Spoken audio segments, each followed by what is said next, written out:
All right. Hey, Grizz. What? What? Why can you never trust stairs? Why can you never trust stairs, Miles? Because they're always up to something.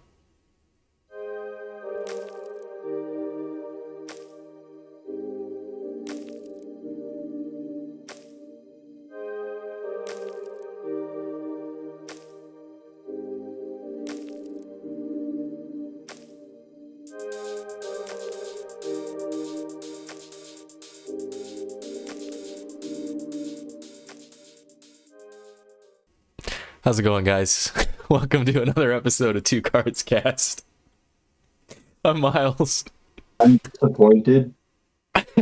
Well, So what's been catching your eye in the world of Flesh and Blood in the last week? Stumbling over my words. well, Outsiders has arisen from the ground, much like a groundhog, and we have seen it shadow early, as it is the start of spoiler season.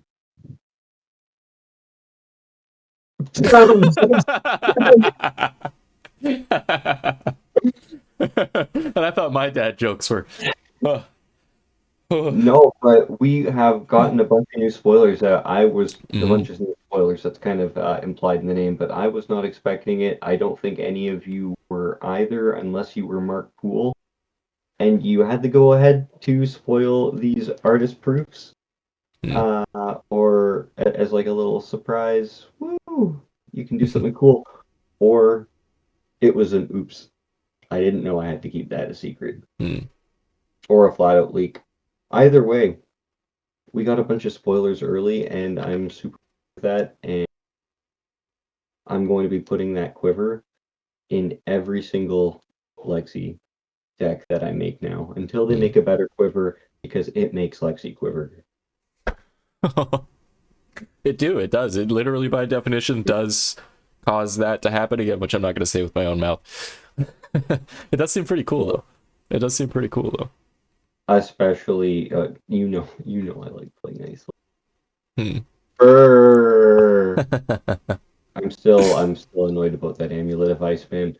Hmm. But yeah, let's take a look at those spoilers and just Sure, yeah. go right into it with that. Yeah, let's give her. I'll pop those open here. Bonk. We've got the first one on the list. Unfortunately, the heroes that are showing up in the same row here haven't been spoiled yet. That's what I'm most excited for, honestly, is all the new heroes and abilities. That But same. top on the list, we've got Spike with Blood Rot.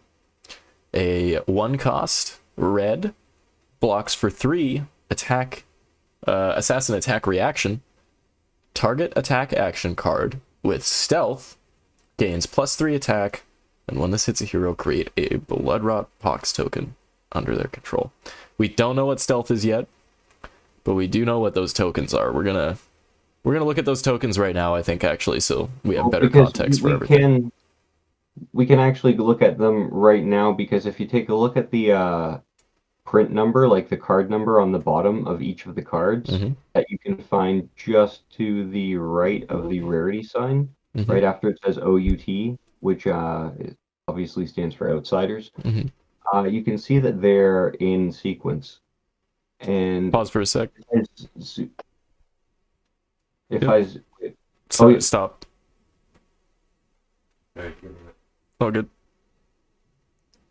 All right, you good? so if we take a look and zoom in for a sec, we can see it's Outsiders 21 for Spike with Blood Rot, Mm. 0, 22 for Frailty, and 23 for Inertia. Mm-hmm. So that means that these cards are, in essence, forming a cycle. The most common way that we see cycles and are familiar with them in Flesh and Blood are in that we get a blue pitch, a yellow pitch, and a red pitch cards that are rarity and lower most of the time. Mm-hmm. Uh, yeah, that's the most clear example of a cycle that I Mm-hmm. No, you nailed uh, it there. Yep. off the top of my head. Yeah, I know so there's others, like there's some parallel cycles where you have pummel and razor reflex, mm-hmm. or nimblism and slogism, and Mm-hmm. then regurgitating strike, or regurgitating slog and Yep. nimble Nimble strike. strike. Yep. But yeah, these three form a cycle where you, instead of pitching for different values, get to choose Blood Rot, Frailty, Token, or Inertia, Mm-hmm. or all of them. If you Yeah. run all of them, you can. Yeah. But yeah, I like think the Miles, thing about that though is if you're running all of these, it's going to be really hard to be able to like stack multiple tokens on the same turn because I oh mean, you're yeah, just not going to have I think the blue is going to it's be for important. draft. Yeah. I think why they have the full cycle of them, even if one of them seems to shine greatly above the others, especially once Mm-hmm. we know what stealth is and how Mm-hmm. everything's going to interact together. It might be really clear that there's only going to be one in the cycle that's good, but Yeah. that doesn't mean that it might not make for an excellent experience in limited. That's true. And yeah, Miles, you said we should take a look at the tokens next, and I Mm-hmm. totally agree. So, Let's take a little what do you look think down of here. Blood Rot Pot? With at the beginning of your end phase, destroy Blood Rot Pox. Then it deals 2 damage to you unless you pay 3 resources. I think in Blitz that's busted. I think that's really strong in Blitz. I think at CC it's pretty okay. I think most of the time it's free damage, to be honest. Mm-hmm. Unless you're playing against a really high pitch deck. And if you are playing against a really high pitch deck, like Bravo, for example, it's still going to really lessen the impact of swings. So the more Yeah. you can get that off, the better. I think it's going to be pretty hard to get it off, but yeah, it's definitely a big value. Though there aren't many ways that we can see to make this yet. So while it does look really intimidating, it's more of an auxiliary effect. I don't think it's really a build around effect. And I think that the real utility is going to come from being able to choose which one of these you're going to use, as intimidating as this one looks at a glance. Interesting. I think that it might, and I think of all of them, this is the most it's oh, so before I get too much into my thoughts about this one Mm-hmm. compared to the rest of Let's them, let's look at the rest. Frailty is your attack action cards played from arsenal and weapon attacks have -1 power, and it goes away at the beginning of your end Mm-hmm. phase. Yeah, like all Mm-hmm. the other ones. Yep. And then finally, we have Inertia, which says at the beginning of your end phase, destroy Inertia, then put all cards in your hand and arsenal on the bottom of your deck. So it's a seek and destroy, but Mm-hmm. you don't get closer to fatigue. You just don't get to set up at all for the next turn or keep anything to, Right. maintain any momentum. So you need to generate more Inertia. Mm-hmm. Fair. And great flavor on that too. Oh, absolutely. Mm-hmm. All of them have fantastic flavor. They really do. Mm-hmm. So, like you were saying with the blood rot pox and how it's going to just be more incidental damage, I disagree in that there will be some way, kind of like we see with the tigers, especially with this one in Mm-hmm. particular, uh, to build around it and have it be your win condition primarily. Think like a corruption warlock in classic of Warcraft. Mm-hmm. Um, So I think that we only see a few cards now, but I see that Spike with Blood Rot, Spike with Frailty, Spike with Inertia Mm-hmm. cycle more existing for stealth and having to do with that, as opposed to showing the sparsity that the Blood Rot, Frailty, and Inertia tokens, or the parity in which we will see them. Mm-hmm. Fair. Same with, we also see the Infect, Sedate, and Wither, Mm-hmm. which, if you do look at the numbers as well, are going to exist in their we need some water here. They're going to exist in the different pitch colors instead of just red. Mm-hmm. Because effect here is 024, sedate 036, and then wither 039. Mm-hmm. So there's room for a whole set in between. Yeah. Yep, Yep. because S and W are just closer alphabetically, and that's how they Mm-hmm. order cards within the same rarity that are Mm-hmm. not in the cycle. So yeah, I think that. But what do you think of the frailty token? I think the frailty token's pretty good. I think it's pretty good in very specific matchups. I think it looks really good into the aggro matchup. We might have, kind of a more controlling, calculated class than I think it looked at a first glance when we got our Dynasty spoilers and when Dynasty came out as a set. I think it looked like just a strong go wide aggro build that had the side effect of banishing cards. But overall, I think this kind of really sets it up to be in a more interesting, in my opinion, controlling space where it is kind of a hybrid, control aggro strategy, which I think is just a really cool option for the playstyle. Honestly, it really does appeal to me. So yeah, we'll see about that. But I don't know. Inertia seems kind of weak. I don't see that being used very often. Really? Yeah, I mean, compared to the others, especially if we have cycles of things that allow us to achieve these. I think inertia is incredible. I think they're all great, but I think inertia and frailty are just inherently super, super powerful.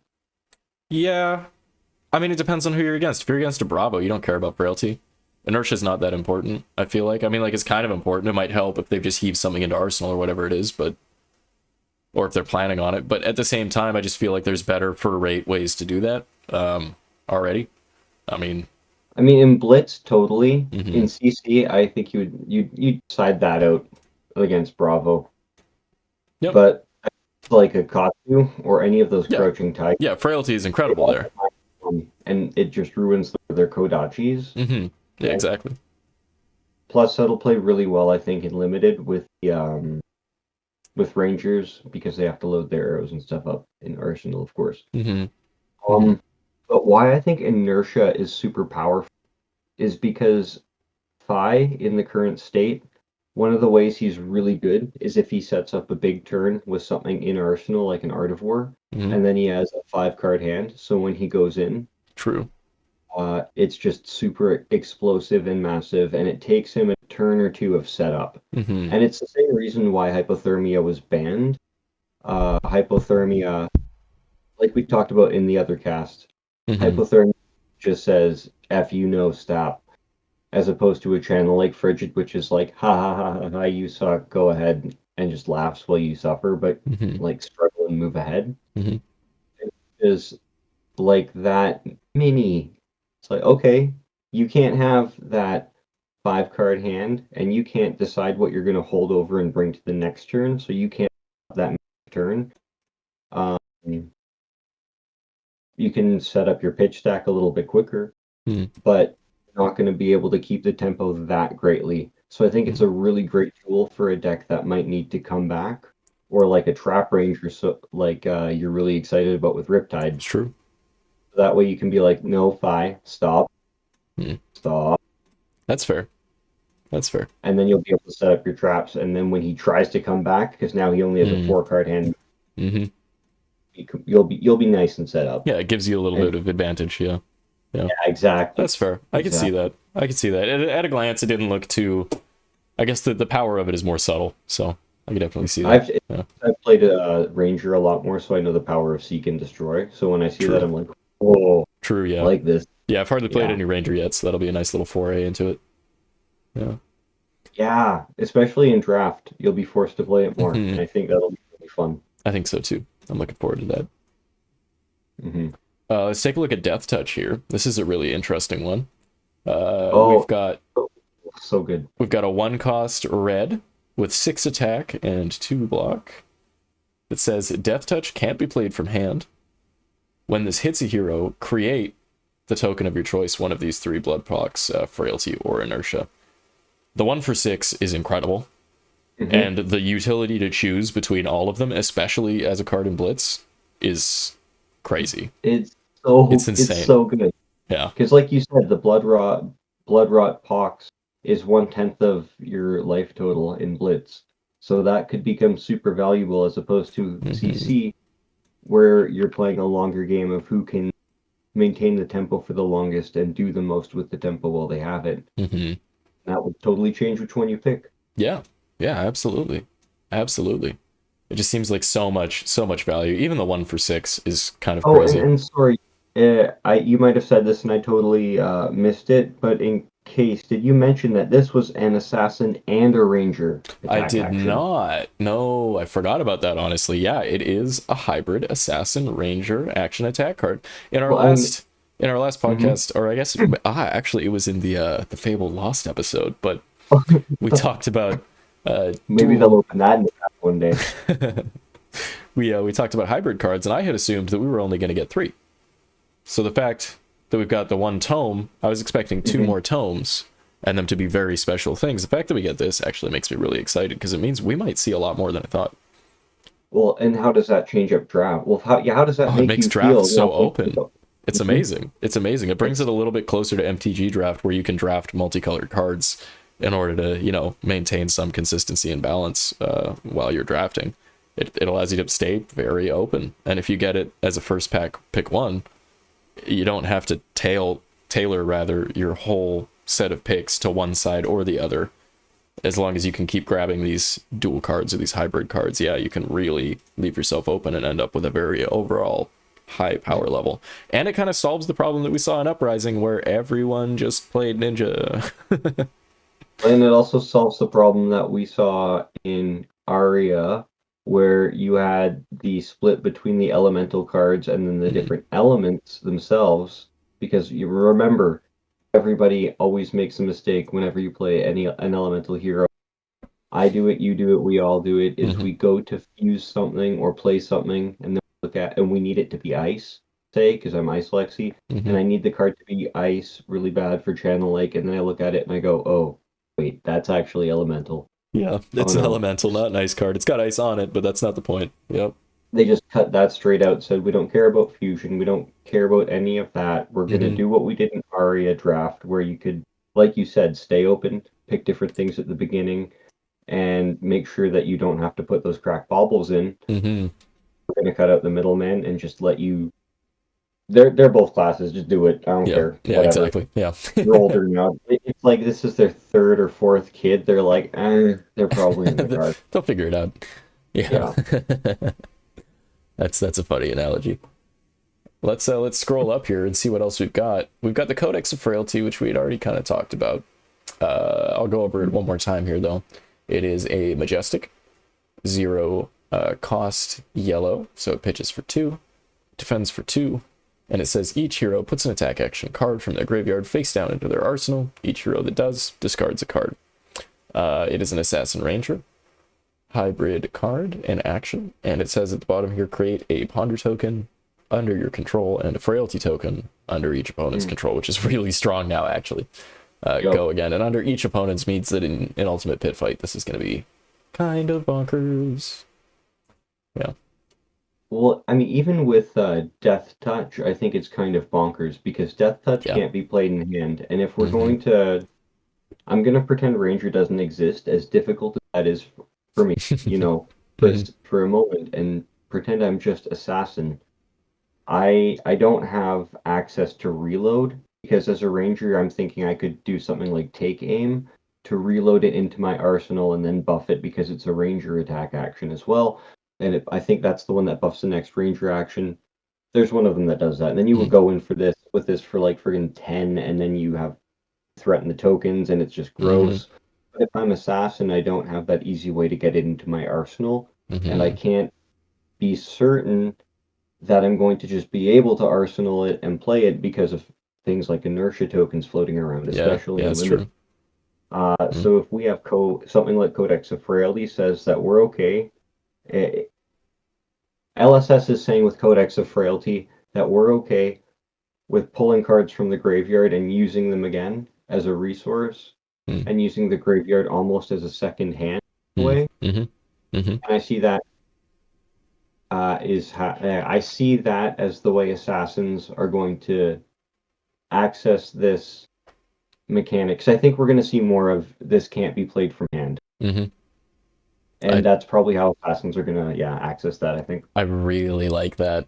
I might not have been big on Assassin before, but I'm definitely drawn in. You're not big on Arachne, but you're going to be big in Missouri. You know what, maybe. Yeah, you're not big into one of the Rangers, you're probably going to like the other one. I would be not at all if that's how it ends with this format. Fair enough. I'm excited to see how it turns out. We've also got another one here that excited you quite a bit. That is the Quiver of Rustling Leaves. Do you want to read that one for us? Oh, absolutely. So first off, you gotta note that a quiver can be equipped as in a weapon zone in addition to a bow. So bows might be two-handed, but you can still because the card says it does. And if the card says it, then it beats the rules. That is a rule. Everyone knows that. I don't know if it's actually a rule, but it's generally a rule. You should look at the rules. Anyway, the rules on this one says that at instant speed for 3 resources, you can reveal the top card of your deck, and if it's an arrow, you can put it face into your arsenal and destroy the quiver.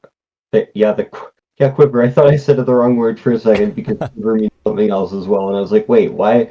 Why is something moving? No, we're talking about that holds arrows.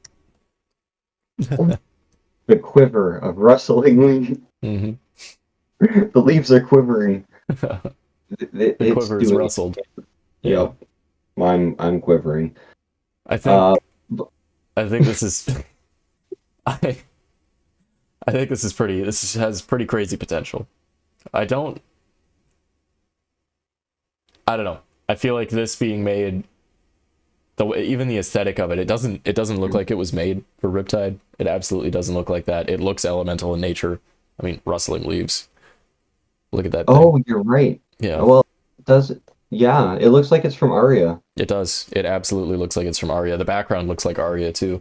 Hmm. And so I think this was specifically designed with that in mind, to be honest, with Alexi decks in mind.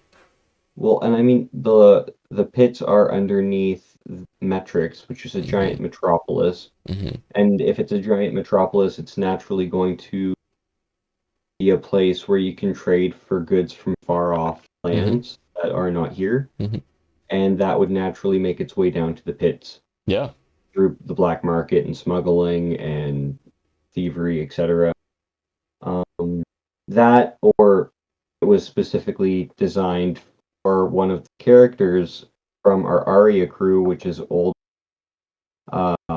Briar and Lexi, because they all like travel together and stuff. It's pretty cool, and Yorick's there as well. Hmm.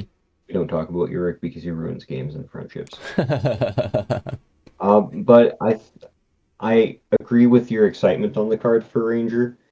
It is super fantastic and definitely is absolutely what they needed. But I don't think it's super powerful. But it lets you do something on those turns where you don't have an arrow and you're like, really, Hmm. really, Hmm. and you just want to pull your hair out otherwise. Hmm. You've already used your Hope Merchant's Hood because you really hate it when this happens. It's true. So It's you true. decided to give up New Horizons and run Hope Merchant's Hood instead just to avoid it. And then it happens again. So now you can at least use the quiver Hmm. to.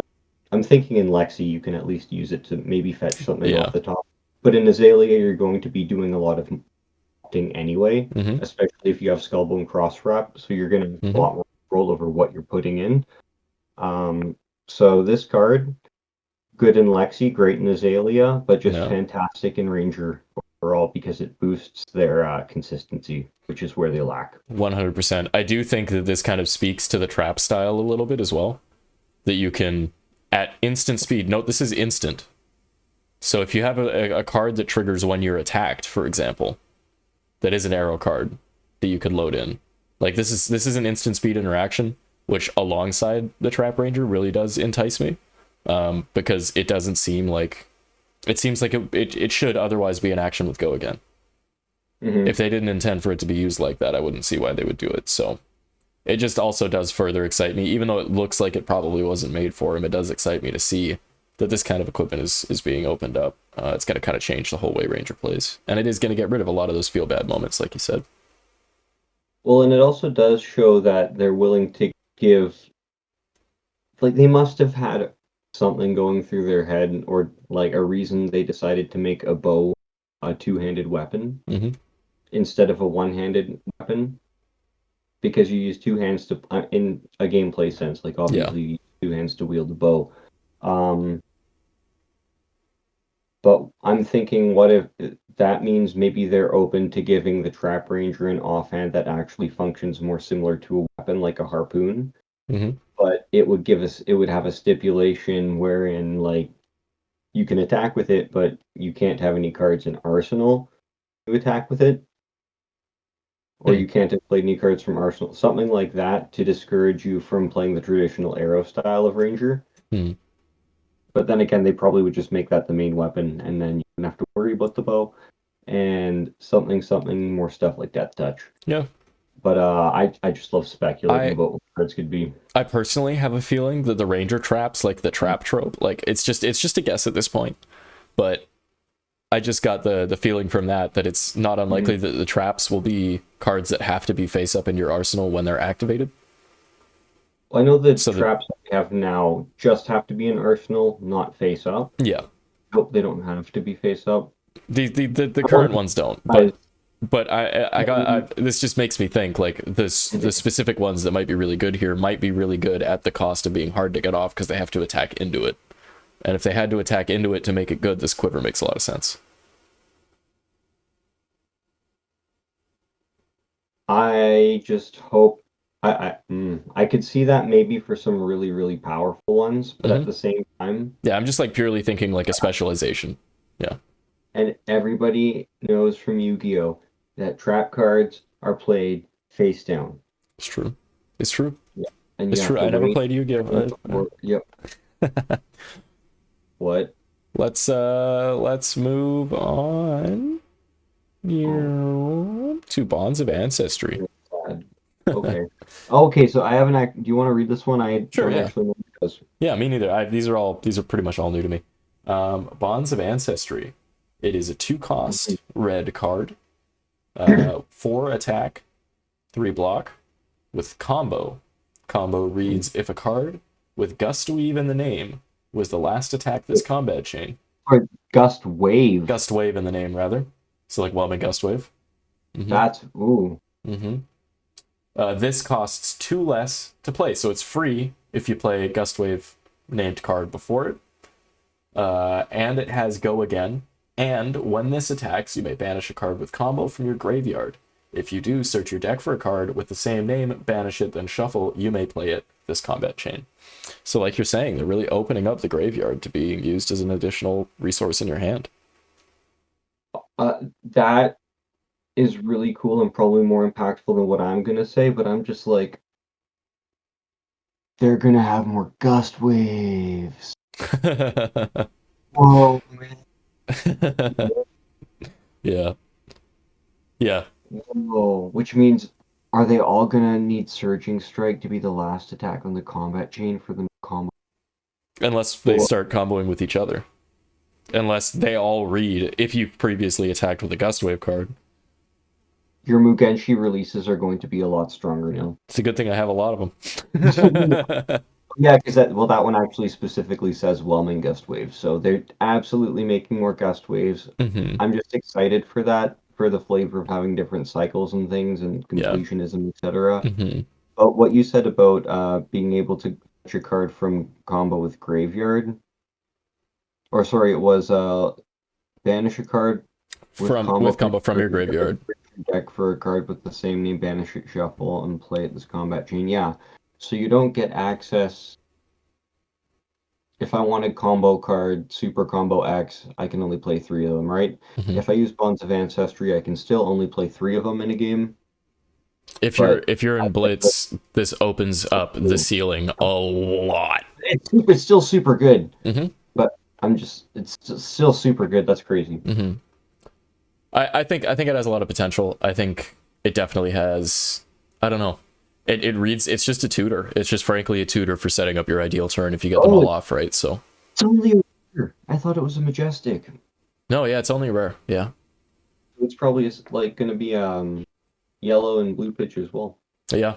They haven't shown a card with an adjacent number. They've just gone into tokens. They've put it in a really weird spot. So I do figure it probably will have a 2 and a 3 attack version in yellow and blue. Yeah.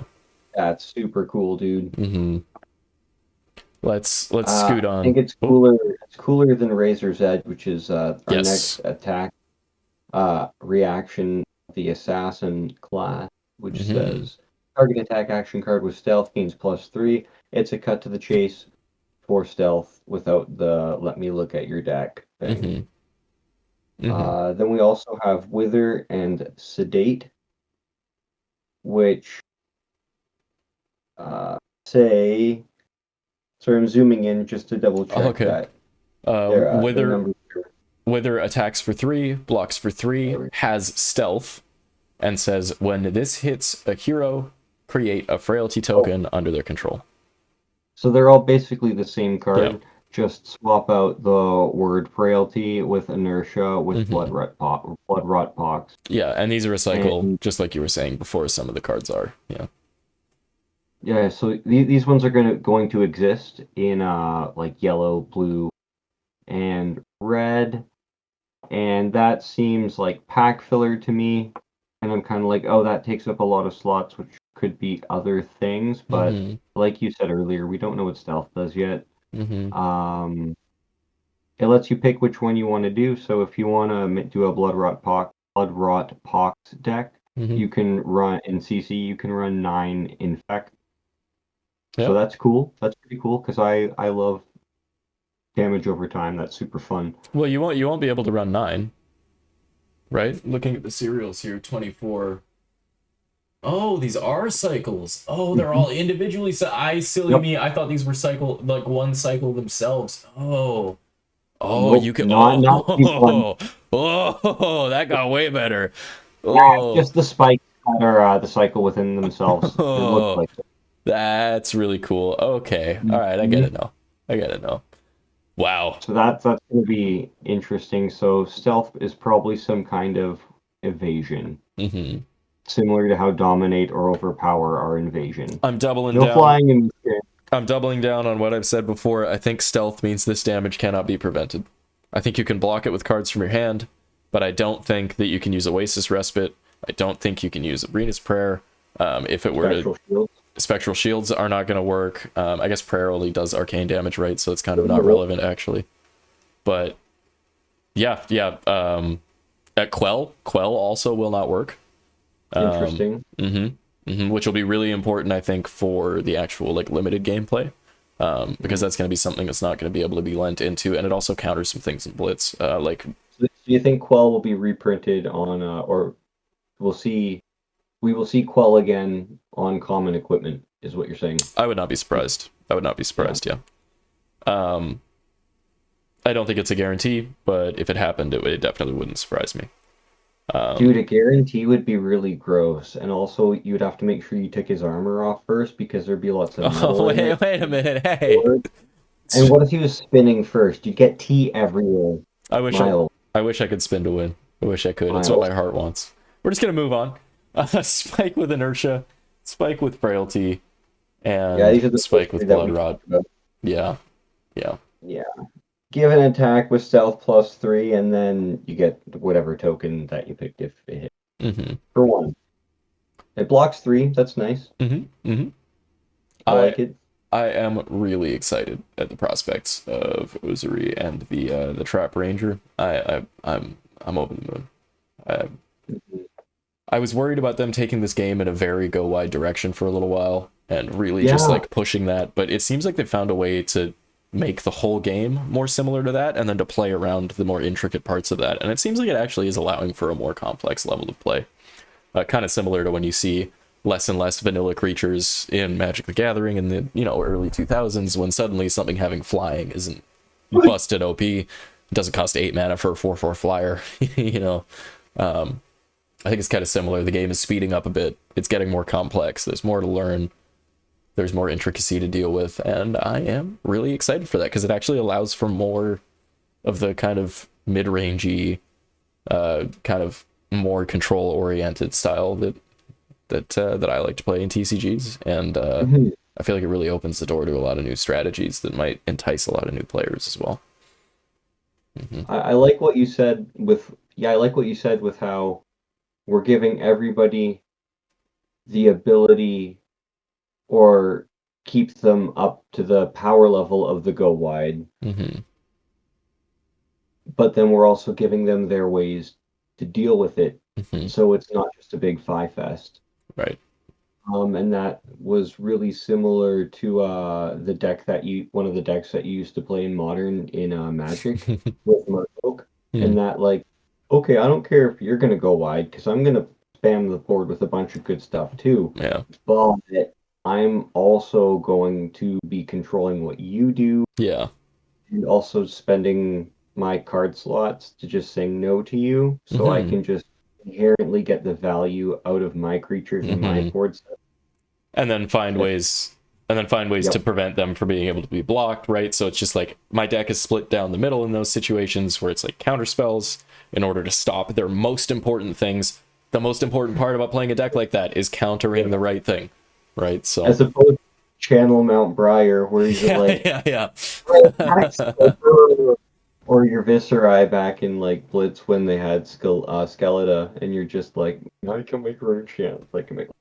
Yeah, exactly. That's exactly it. Yeah. Yeah. It's much less self gratifying. You're not sitting there, having a circle jerk so much trying to see who can finish the best. You're actually playing an engaged game with resource management and kind of a back and forth where you're trying to kind of play a game of mental chess with each other, and I really enjoy that a little bit more than simply just mashing out a bunch of ninja attacks or whatever it may be. Well, on the note of who finishes best, I think it's really obvious. It's Prism, and I think you got a special little riff on the Yeah, old we're guitar about for this. to Give it up, we're about Prince. to jump into the Cool Kids Card Club. Yeah. Yeah, let's go. All right, that's enough. It's over. Sorry, you couldn't hear that, but they're gonna understand. All you guys watch, you're gonna get it. All also understand Luminaris is fucking busted. It's disgusting. It's gross. I played Prism last night, and it was gross, disgusting. You said Chain of Ninja attacks. Sorry, I said pitch a yellow, go in for 7 with go again, then go in for 6 with go again, and then pitch another yellow, and then go in for 6 with go again, and also name Command and Conqueror, and it becomes Illusionist this turn, so it can't pop my stuff. Oh, and then go in again for 7 with go again, and then I also have 4/1 power things I'm going to attack with. I Yeah. pitched the yellow, so I can do this. It's fair. It's balanced. Oh my god, just game ending in a turn. That's So normally I'd be giving you guys a card that you can slot into different decks or something that would just generally make your game better or could open up a new avenue of play for you. Uh, yeah, not it's the called case this week. Luminaris. Blitz season is coming up as something that is being supported for competitive with Mm-hmm. LSS. Mm-hmm. So if I play Prism, get Luminaris banned, so we can get ourselves a new Light Illusionist with a new weapon, so we can have a Light Illusionist in CC again, and also get Prism out of Blitz because she's really fun to play. But oh my god, is it busted? Yeah, it is absolutely undeniably very broken. And I think as soon as I think the only reason, like I was saying to you the other day, that it's even really an issue right now, or rather not really an issue right now in the meta, is that there's a couple of matchups like Kasai, for example, that Mhm. the race is a little bit hard to win sometimes, but even still, it's still a 50-50 chance. Like, it's still a 50-50 split on whether or not I think you're going to win most of those games. I mean, I think it's been established on the channel by this point. I've said it enough times. I just really don't like playing against Warrior, and I play suboptimally into them. Mm-hmm. Uh, my friend Avery, he also played Prism last night, and I don't know how badly he beat Chad piloting Kasai. And keep in mind, Chad is excellent, especially with that deck. He's Mm-hmm. played like hundreds of games with it, and he's just super, super, super good at it. He could literally play it blind. He literally can play it blind. Yeah. How does he read the cards? How does he know Don't what's ask what? me how to know that. He just can. Um, and I know Avery was able to beat him with Prism, Hmm. and just knowing that she doesn't have any poppers, in my mind, that seems like it should just be a fairly oppressive matchup favoring Prism, Right. and I just played shit.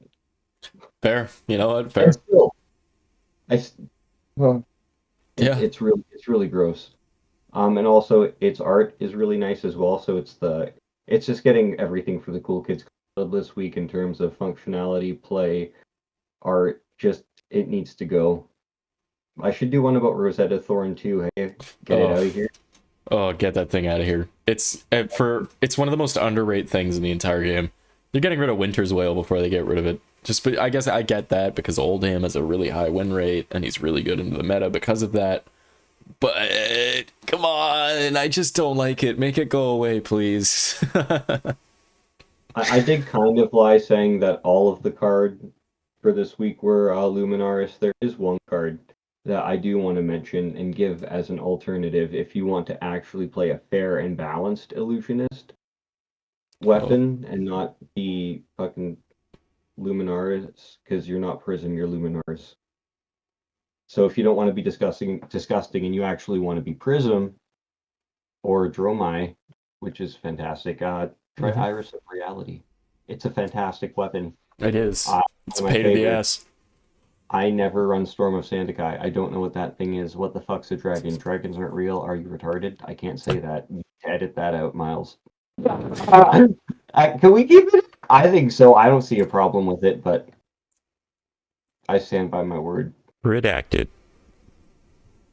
They both start with the same letter, too. Okay. All right, we're moving on. Moving on. This is what happens when you even just start to think about Iris of Reality. It just corrupts and melts you from your core. Ladies and gentlemen. Ladies and gentlemen. Oh, good. Get Luminaris banned. Let's get Prism out of here. Honestly, it's time for a change. What, Luminaris has a band? What kind of music do they play? Hyperpop. I thought it was going to be Christian folk rock. No, unfortunately not. Unfortunately, it's hyperpop. Actually, you know what? Thank God it's hyperpop. I don't. Yeah. Christian hyperpop. Oh God. I want that. Can we make that? That would be the best worship music. That just brings to mind the idea of a whole bunch of, oh my goodness, just people on Molly going to church. Oh, God, an underground rave for Jesus. Can you help me figure that out after? Yeah, for sure. Oh my goodness. Oh, well, honestly, I feel like this is a pretty good place to wrap it. I feel like we covered the important stuff. We got Cool Kids Card Club out of the way. Guys. Yeah, the only other thing that I wanted to talk about was I think Prism v Prism, like CC, you just know you're going to be going against Prism. That should be its own competitive format. Hey, I mean, it was a couple seasons ago. Before she hit LL, that basically was the entire meta. Yeah. I want it as its own format. I don't need UPF. I want Prism. Prism. Prism. Yeah, he was great. We should have left it there. We should have left it there. Ladies and gentlemen, and everything in between, thank you very much for tuning in to this episode of Two Cards Cast. Yes, Griss Miles. Indeed. Signing off. Have a good rest of your whenever it is. Ciao.